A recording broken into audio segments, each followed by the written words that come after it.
हिंदुस्थानची की पाकिस्तानची. निदा पादरी साहेबांनी उठून स्पष्टपणे सांगितलं पाकिस्तान की कौनसी गझल. आता तो देश स्वतंत्र होऊन काय 50-60 वर्ष झाली असतील, त्यांची कुठली गझल? पहिली गझल या हिंदुस्थानात लिहिली गझल, तेव्हा गझल आपली आहे. आणि म्हणून त्यांनी उर्दूचं वगैरे जे काय मला ते आठवलं आता की, आणि नेमका मुलाखतकार स्वतः आपल्या बरोबर हजर आहे म्हणून मला ते आठवलं. असो हा. आणि गालिब इथला आहे, कांतीकडू पण इथलाच आहे. म्हणून इतर भाषांमधले शब्द पण आत्मसात करायला हवेत हा विचार आम्हाला तेव्हापासूनच पटला होता.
ते रामा गोविंद श्यामा, आणि तो कोणी ते तुर्की असायचं, मग तो आपलं हिंदीच वापरायचं, फक्त मध्ये आपले शब्द टाकायचे. बरोबर आहे. तर अशी झाली उर्दू. दोघीच उर्दूबद्दल फार गैरसमज आहे. उर्दू ही पूर्णपणे भारतीय भाषा हे मुद्दाम या निमित्तानं मला सांगायचं होतं. यशवंत देव साहेबांनी माझी काही गाणी कंपोज केली, आम्ही बऱ्याच वेळा बसायचो. तर ते मला एकदा म्हणाले की तुला मी उर्दू आणि हिंदीतला फरक सांगू का 2च ओळीत. कसं काय 2 ओळीत सांगणार, तर थोडं किचकटच आहे प्रकरण. तेव्हा मी सांगतो 2 ओळीत. त्याने काय सांगितलं कसं की उर्दू और हिंदी में फर्क है तो बस इतना. कितना? उर्दू और हिंदी में फर्क है तो बस इतना. वो देखते हैं ख्वाब, हम देखते हैं सपना. अरे फार सौभाग्य. तशी घे गडे हजेरी असं लिहिलंय.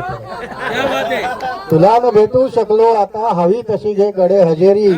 खरे सांगतो गझले इतका तुझा जीवनी प्रभाव नाही. क्या बात है, क्या बात है प्रसाद जी. हे मी गमतीत म्हटलंय बरं का.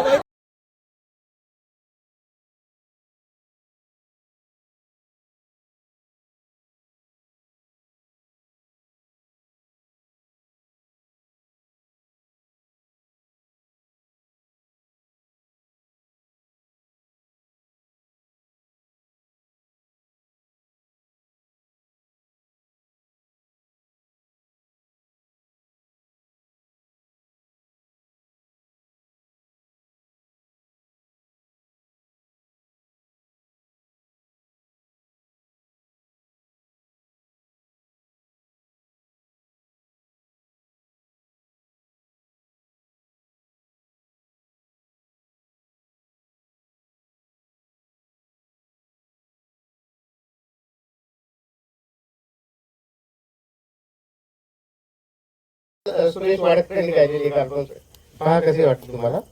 की तू हसलीस की सगळ्या, सर तू हसलीस की सगळ्या काट्यांची मखमल होते.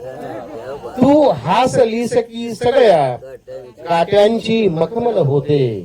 तू भेटतेस तेव्हा या खडकांची हिरवळ होते. क्या बात है. तू भेटतेस तेव्हा या खडकांची हिरवळ होते. मी बघता बघता माझ्या दुःखाचे गाणे करतो. शेर बघा की मी बघता बघता माझ्या दुःखाचे गाणे करतो. प्रत्येक वेदना माझी अलबेली मैफल होते. क्या बात है. प्रत्येक वेदना माझी अलबेली मैफल होते. आणि तू येत राहा रे दुःखा, आता न दुश्मनी काय. बघा की तू येत राहा रे दुःखा, आता न दुश्मनी काही. तू भेटलास की माझे गुणगुणणे अवखळ. क्या बात है. तू भेटलास की माझे गुणगुणणे अवखळ होते. आणि रोमॅन्टिक शेर आहे की येतात तुझा सांगावा, येतात फुले अन गाणी. येताच तुझा सांगावा, येतात फुले अन गाणी, येतात फुले अन गाणी, येतेस एकटी तरीही ही वर्दळ वर्दळ वा वा येतेस. कुठे गेले कांदिलाजी, कुठे गेले? नाही नाही, ऐका इकडे इकडे इकडे इकडे. तुमच्यासाठी इकडे आता 4 शेर ऐकू तुमच्यासाठी. आता 4 शेर फक्त एक जरा मूड बदलण्यासाठी की उडवाच उडवाचं मान माझी किस्सा सांगतो ऐका ना तुमच्यासाठी. की छगन भुजबळ मला एकदम एकाने फोन केला आणि व्हिडिओ पाठवला की छगन भुजबळांनी तुमचे 2 शेर अमुक अमुक सभेमध्ये ऐकवले. म्हटलं असं कसं काय केलं त्यांनी? तर म्हणे ऐकवलं. म्हटलं माझं नाव घेतलं का? म्हटलं नाही घेतलं. म्हटलं थांबा मी फोन करू त्याला. मी त्याला ओळखतो, मी त्याला फोन केला. म्हटलं भुजबळ साहेब तुम्ही माझे 2 शेर ऐकवले आमच्या आमच्या सभेत. ते म्हणजे ऐकवले, माझं नाव पण नाही घेतलं. म्हटलं तुम्ही तेवढं हार राहिलं बरं का? म्हणजे घ्यायला पाहिजे होतं. म्हटलं रॉयल्टी पाठवत बाकी तर ते म्हणजे लगेच पाठवतो. पण ते कोणालाच काय पाठवत नाही, तर मला काय पाठवायचा प्रश्न होता. पण मला सूड कसं उगवलं समाधान माहिती का पवार सर? ते शेर त्यांनी ज्या सभेमध्ये ऐकवले ती सभा होती पंकजा मुंडेंची प्रचार सभा लोकसभेची. खूप गर्दी होती. मला इतका आनंद वाटला कारण की त्यानंतर पंकजा मुंडे थोड्या मतांनी पाडल्या. मग मी त्याला फोन केला परत. म्हणलं साहेब तुम्ही मला पैसे नाही पाठवले? हा ते राहिलं म्हणले. म्हणलं तर पाठवूच नका कारण माझ्या शहरात तसाही तुम्हाला काही उपयोग झाला नाही. माझ्या शहरात तुमचा कॅन्डिडेट पडला, मला खूप आनंद वाटला. तुम्हाला दुःख झालं पैसे बिसे पाठवू नका. गमतीचा भाग जर सोडला तर गझलची कोटॅबिलिटी कशी असते, कोण कुठं वापरतं आपल्याला माहिती आहे. की आपला एखादा शेर असतो कोण कुठे तर ते शेर फक्त 3-4 ऐकवतो. जरा वेगळे आहेत वेगवेगळ्या मूडचे. की उडवाच मान माझी माझा नकार नाही, उडवाच मान माझी माझा नकार नाही, इतकीच शर्त आहे मी वाकणार वाकणार नाही. आणि धोका मला जरीही रस्त्यात दुश्मनांचा आहे, धोका मला जरीही रस्त्यात दुश्मनांचा, मागे फिरावयाचा माझा विचार विचार नाही. आणि बघा वेगवेगळ्या मूडचे शेर आहेत या गझलमध्ये. विषय बदलतो प्रत्येक शेरात कसा पहा. की मी एवढ्याच साठी सेटल कुठे न झालो. काय कारण आहे? तर आमचे एक आहे तुम्हाला माहिती आहे. ते म्हणे असं नाही चालणार, असं नाही चालणार. ते लगेच चिडले माझ्या. मराठीत कसं, मराठी गझल आहे, मराठी शब्द पाहिजे. म्हटलं ठीक आहे. मी घाबरलो आता एक मी म्हटलं बरं बाबा मी एवढ्याच साठी स्थायिक कुठे न झालो. तर ते मला नाही आधीच बरं होतं, राहू दे असू दे बरे. तर काय होतं की बरेच इंग्रजी शब्द एवढे की आपण उगीच दुस्वास करू नये त्यांचा. की मग सर शेख सरांना म्हटलं तुम्ही आता इथून पुढे कधी भांडायचं नाही की मी इंग्लिश शब्द वापरला, उर्दू शब्द आला चालवून घ्यायचा. तर मी एवढ्याच साठी शेर बघा, मी एवढ्याच साठी सेटल कुठे न झालो, मी एवढ्याच साठी सेटल कुठे न झालो, भिंती छतात माझे घर मावणार. क्या बात आहे, क्या बात आहे. भिंती छतात माझे घर मावणार नाही. आणि प्रार्थना आहे की संपवत सर्व इच्छा कसली उरोन आशा. संपवत सर्व इच्छा, संपवत सर्व इच्छा कसली उरोन आशा, याहून अन्य काही मी मागणार, याहून अन्य काही मी मागणार. इतक्यात जांभई तू देतेस काय वेळ. इतक्यात शेर बरोबर आला की इतक्यात जांभई तू. सर मग तर इतक्यात जांभई तू देतेस काय वेळे, इतक्यात गझल माझी आठवपणार. क्या बात आहे, क्या बात आहे.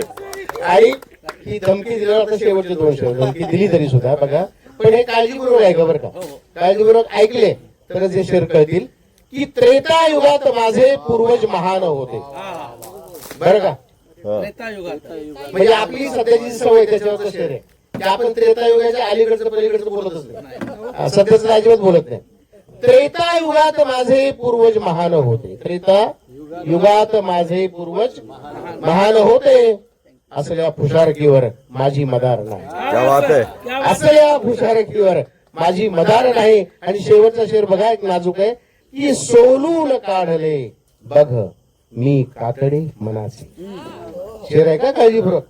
सोलून काढले बघ मी कातडे मनाचे, सोलून काढले बघ मी कातडे मनाचे, आता तुझ्या स्मृतीचा व्रण राहणार. क्या बात आहे. आता तुझ्या स्मृतीचा व्रण, आता तुझ्या स्मृतीचा व्रण राहणार नाही. उडवाच मान माझी, माझा नकार नाही. इतकीच शर्त आहे, मी वाकणार नाही. शुक्रिया. बेखुमार लगे हर तरफ देखो, बिस्मिल जख्मी. कितने बिस्मिल है, हर तरफ देखो, जख्म अपने ही ना गिना करना. क्या बात है. कितने बिस्मिल है, हर तरफ देखो, जख्म अपने ही. ही ना गिना करना. और आदतन वो सितम ही ढाएगा. वाह वाह. आदतन सवय झाला, बाय हॅबिट. आदतन वो सितम ही ढाएगा. आदतन वो सितम ही ढाएगा. आदतन तुम भी सहेलिया करना. क्या बात है. क्या बात है. आदतन वो सितम ही ढाएगा. आदतन तुम भी सहेलिया करना. आणि याच्यात बरेचसे एक शेवटचा एक होतो बघा, की माझं तखलूस तुम्हाला बोललो की रिंद आहे, ते मी कसं टाकले बघा शेवटच्या शेरामध्ये, की जिंदगी का नहीं उगिला करना. जब शराबे भी बेखुमार लगे. हो हो. चढतच नाही साध्या मराठीत, म्हणजे किती प्यायले तरी चढत नाही. ते आहे की जब असं होतं ना. आयोजकाला थंडी पडली. आणि शराबे बरं का, शराब पण नाहीये. शराबे. शराबे किती रम विस्की काय वोडका सगळं टाकलं तरी चढत नाही. जब शराबे भी बेखुमार लगे. आपला मतलब काय, जिंदगी का न यूं गिला करना, दर्द जागे तो हंस दिया करना. जब शराबे भी बेखुमार लगे, रिंद के शेर कुछ पढ़ा करना. क्या बात है. क्या बात है. क्या बात है.